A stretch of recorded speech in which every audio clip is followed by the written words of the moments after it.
Well, hey there. Welcome back to VGMporium. I'm your host, Rage Cage, and today is Special Orders Day. Yep, got enough requests in to do a bulk order because, like any business, gotta do what I can to keep costs down while also keeping up the quality that I want to have here. Oh, the beauty of margins. But yes, if this is your first time listening and you're wondering, what special order? Well, it's basically my version of song requests, SPOs, and you can request or put a special order in by sending me an email at VGMporium@gmail.com. and I figured out the formula. I'm gonna wait until I get like 6 requests in before I bulk order them in, and it's by order of request. And I'll be doing a dedicated episode every time I just get 6 orders. Isn't that neat? And in this episode, I'll have some returning customers from the last SPO episode, as well as some new. And this is a pretty diverse batch of orders, I must say.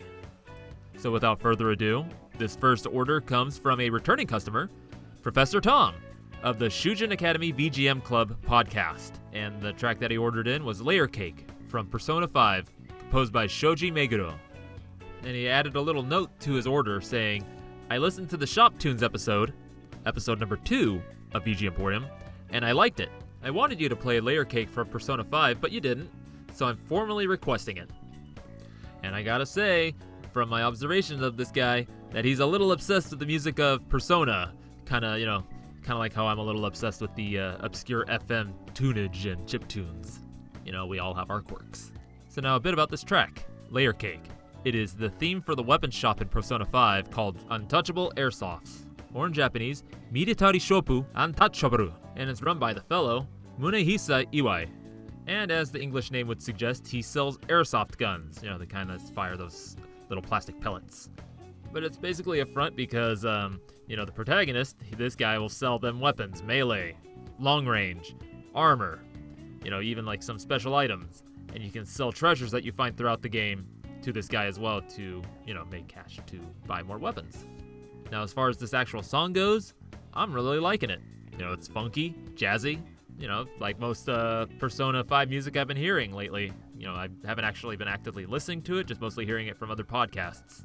So that's my experience with it. So it's part of the reason why I didn't make it onto that shop theme episode, but also it's because I'm looking for this particular sound, like, as I mentioned on that episode 2, this sound of the Depachika, Konbini, the like Supermakato, just like that. I don't know how to explain it. It's just this particular sound that you would hear in shops in Japan, just my 1 month in Japan, and it's like the one thing that's really stuck in my head. I do have a second shop themes episode planned. I'm just waiting to get a few more tracks together. Getting back on track here though, Shoji Meguro, the guy who composed this song, I told you about him on the first SPO episode, and to just boil it down, he's essentially the Persona guy. And that's about what I got to say on all this. So thank you, Professor Tom, for ordering this track in. And I'm pretty sure I'll be seeing more from you in the future. But now we just gotta getting on because I got a few more customers waiting to pick up their special orders. And the next one up comes from Alex Messenger, or more known in like the VGM podcast circles as The Messenger, the patron saint of VGM podcasts. And he is the host of A VGM Journey. And what he'd ordered in is quite the doozy. It surely do be. It is 24-Hour Cinderella from Yakuza 0, originally composed by Zenta Tsuchihashi and originally performed by Hidenari Ugaki as Goro Majima. And this is the full-spec version of the metal cover by Little V Mills.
blog post a while ago about why I f***ing hate video games. Because this is what it does. It appeals to like the male fantasy.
That over-the-top madness you just heard was 24 Hour Cinderella metal cover by Little V Mills, originally from Yakuza 0, composed by Zenta Tsuchihashi, and originally performed by Hidenari Ugaki as Goro Majima.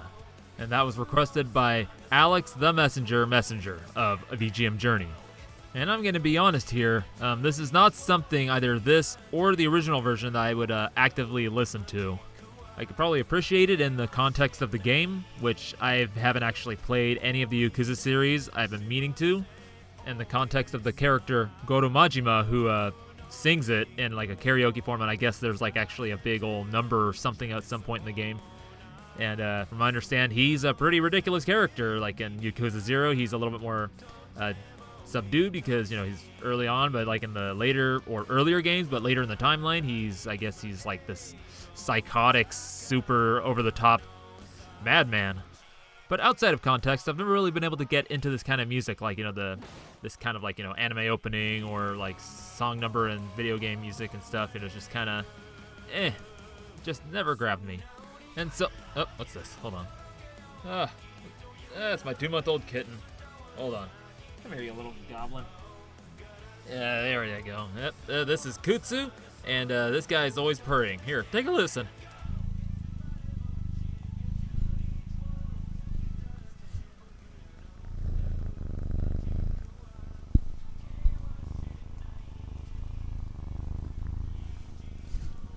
Apologies about that. Must have snuck in here the last time I went out to, you know, take a little break from this stuffy little room of mine.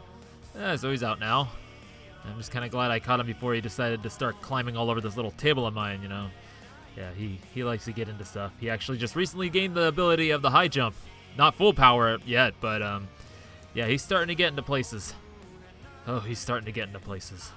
So, where was I? Oh, yes, the folks that have done this. So, start with Little V Mills. He is a remixer. He does a lot of metal covers of like video game music, anime music, you know, like kind of like pop culture movie music type stuff, meme stuff even I've seen. I haven't like listened to anything else other than this. And then Zenta Tsuchihashi, the original composer of this song, I guess he's been involved with the Yakuza series as a composer. He's done a lot of music for like anime and everything. Like the latest credit I could find was Yakuza Like a Dragon. And then the original performer, Hidenari Ugeki, as Goro Majima, but he is more famously known outside of this game as the voice actor for Donatello in the Japanese dub of the original TMNT cartoon, as well as the character Argo Golski in Mobile Fighter G Gundam. So that's about all I got to say about this. So I gotta say, Alex, thank you for requesting in this bombastic track. And now let's see, whose order is up next? Now this is a treat. This request is coming from one of my really good friends, Wade, who, you know, is one of the few people I can really just like dig into about talking about video game music. And we get really wacky about it too. So, the track that he has ordered in is Village of the Sacred Beast from Samurai Legend Musashi, composed by Masashi Hamauzu.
This song was Village of the Sacred Beast from samurai legend Musashi, composed by Masashi Hamauzu. And this is one of the few, if not only, songs that has actually made me tear up, like when I first heard it. I can't quite explain what it was about it that just brought this up, and even now, like every time I listen to it, I could kind of feel it trying to well up in there, and the chills just all over my body just happens. It's inexplicable. And this is a shared favorite Hamauzu track between Wade and I, alongside Abwe Chung, which I had played on the very first episode, the grand opening of VGMporium from Saga Frontier 2. So now Wade, I won't even hesitate. He's one of my best buddies, if not the best. I've known him for the longest out of anybody I've known in our current, in my current friend group. I've known him for 20 years, since 2020 when I first moved here. And how we connected was video games. We started off by trading Game Boy Advance games. And then high school trading PS1 games, so I let him borrow Saga Frontier 2. He let me borrow Final Fantasy 8 and 9, and so many others. And then I just remember one particular conversation, one of my favorites that we had, was talking about the PSP, or the PlayStation Portable, when it was originally kind of being announced. There wasn't any specifications around it. We were just kind of guessing what it could be. Would it be a handheld that would have a huge ass disc insert spot that would play actual PS1 games? And then, of course, in 2005, it came out, and it was that cool oval black thing that had the little tiny UMD cartridge, disc cartridge. It was a cartridge with a disc in it. I mean, what? It was a cool thing. So yeah, we get together and ridiculousness just ensues, and of course, video game music comes up almost all the time. We'll just kind of talk about what we're listening to at the moment, new things that we found. We'll share back and forth, and just get wonky. And of course, there's been a few times where a few years would go, between times that we talk to each other, maybe a couple of years here, 3 years. I think the longest time actually was nearly 7 years, because in 2014 I went to San Francisco, hung out with him there before going on my backpacking trip, and then I didn't really reconnect with him until about 2021, after I had, started driving, and I drove to Oakland and hung out with him, and I've done that a couple times, and I'm gonna try to do it again. And I'm going to have him on as a guest on this show eventually, multiple times, because it's going to be a fun time. So now this game, Samurai Legend Musashi, it's not exactly a sequel to Brave Fencer Musashi. It's more just using the same character, but he's different. It's weird. It's weird, but the gameplay is different. Whereas Brave Fencer Musashi was kind of a diagonal top-down action RPG. This is a from the back action RPG. I can't remember if you can control the camera or something. And it works kind of like Mega Man, where you can actually choose where you go. What stages you go to take on, and has some RPG elements. You gain some new techniques and skills and stuff. And, I bought this game because I had heard the music. I found all Musashi Hamauzu's music, and I was like, whoa, okay, I'm going to go find this game and play it, and it was okay. And then the music, for the most part, top notch. And Masashi Hamauzu, I've already talked about him in my Masters of VGM episode back in June. He was one of my main features. And but also, I would highly recommend you go check out Volt Supreme's Synth VGM Dream Machine, where he did an episode of all about Masashi Hamauzu for his Masters of VGM as well. It's a really fun episode to listen to. He played a lot more of his music and kind of covered some blind spots that I had on my episode, and vice versa. So Wade, my buddy guy, thank you so much for ordering this track in. Again, it brought all those chills and all those good feelings in. And I know I'll be seeing more orders coming in from you, and eventually, hopefully, have your voice on this show as well. So now the next order I have in here is from a guy that I featured on episode 25, the Sega Genesis Mega Drive chiptune scene of the 2010s. It comes in from Dia, Aaron Hickman. And what he has requested is an original NES/Famicom chiptune, Those Glowing Trees, Part 2, by Fezuke.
That was Those Glowing Trees, Part 2, by Fezuke.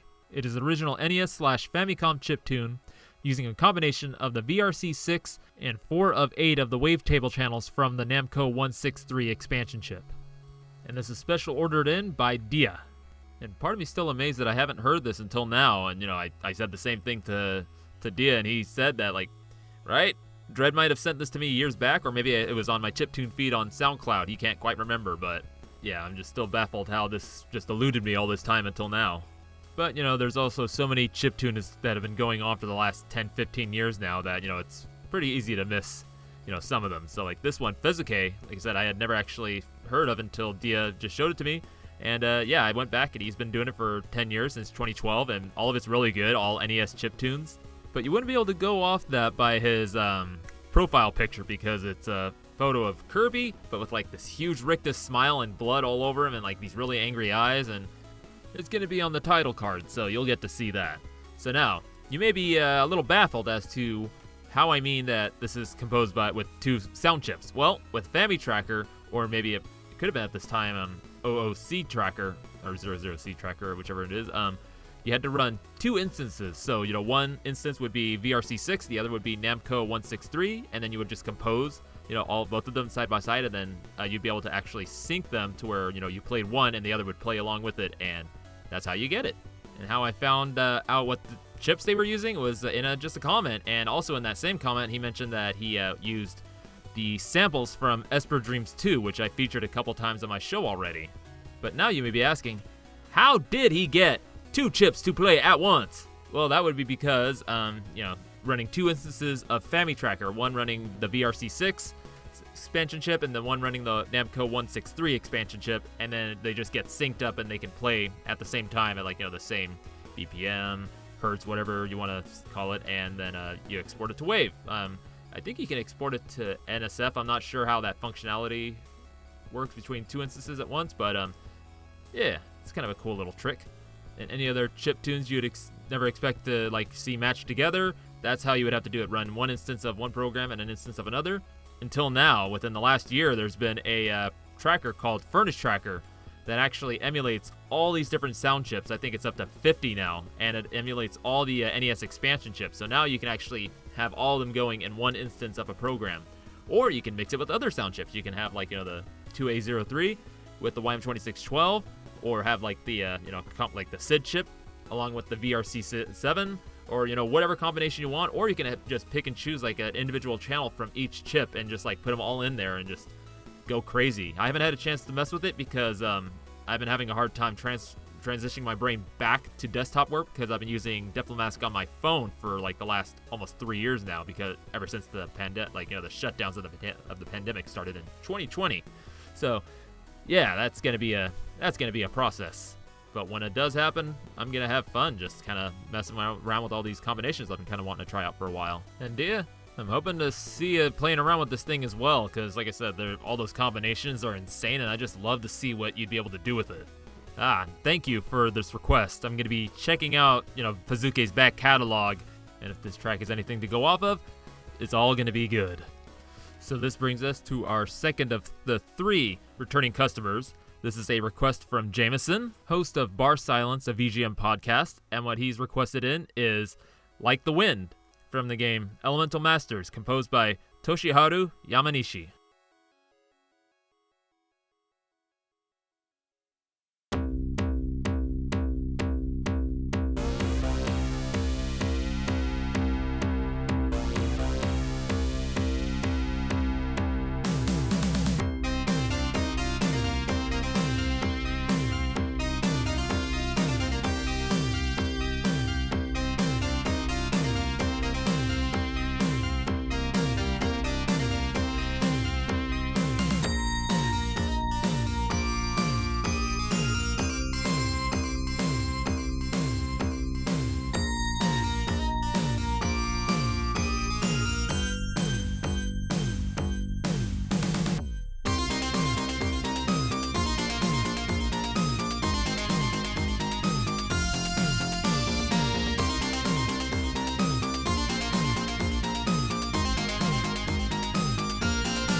that was Like the Wind from Elemental Masters, composed by Toshiharu Yamanishi, also known as Suronin or Funky Suronin.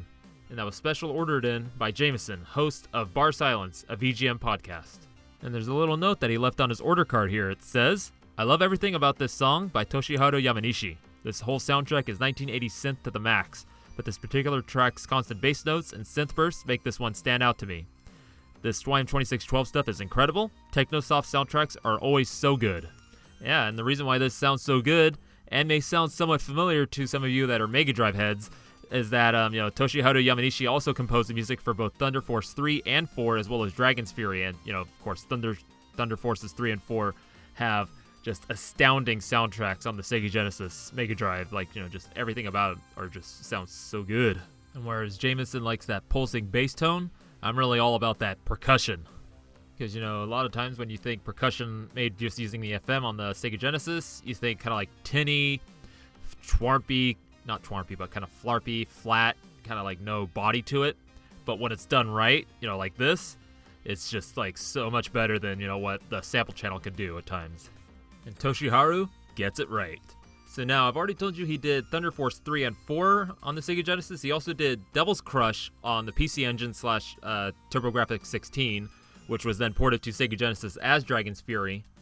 He would go on to do the music for Marie No Atelier, Aline No Atelier, Princess Waltz, Lise No Atelier, and then Dragon Force 6. And between all these, he'd be doing original music as well as a lot of arrange albums and compilations.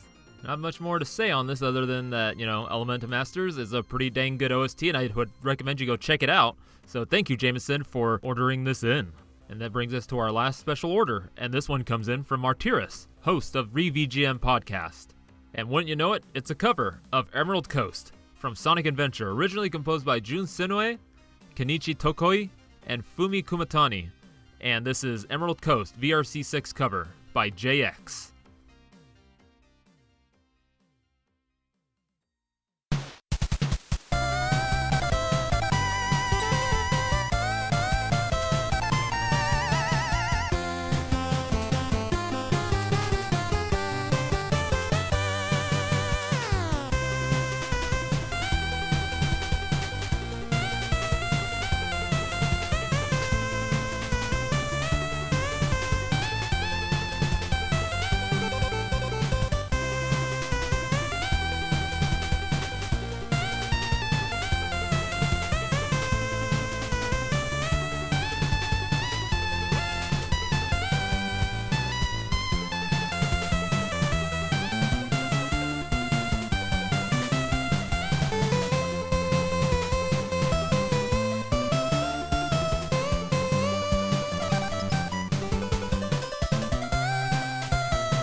That was Emerald Coast, VRC6 cover by JX.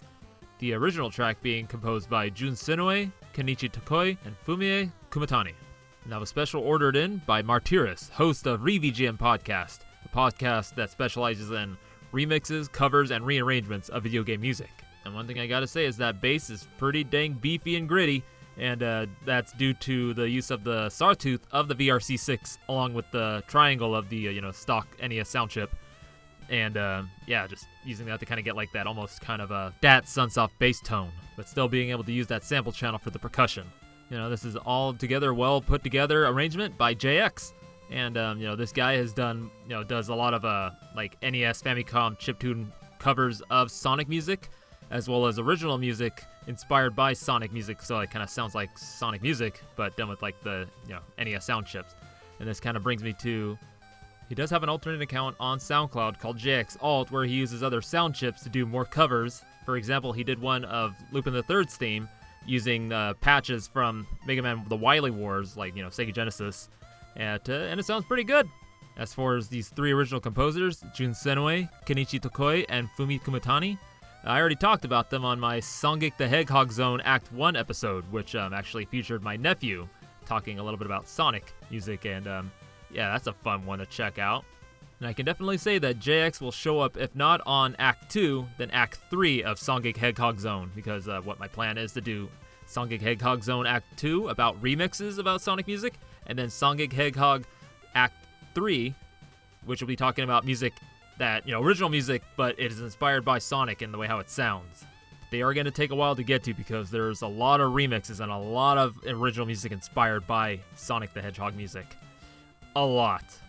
Oh, and as a cool little side note is that actually, listening to this version, I can hear compositionally like a lot of similarities between, this song and the music from Sonic 3D Blast.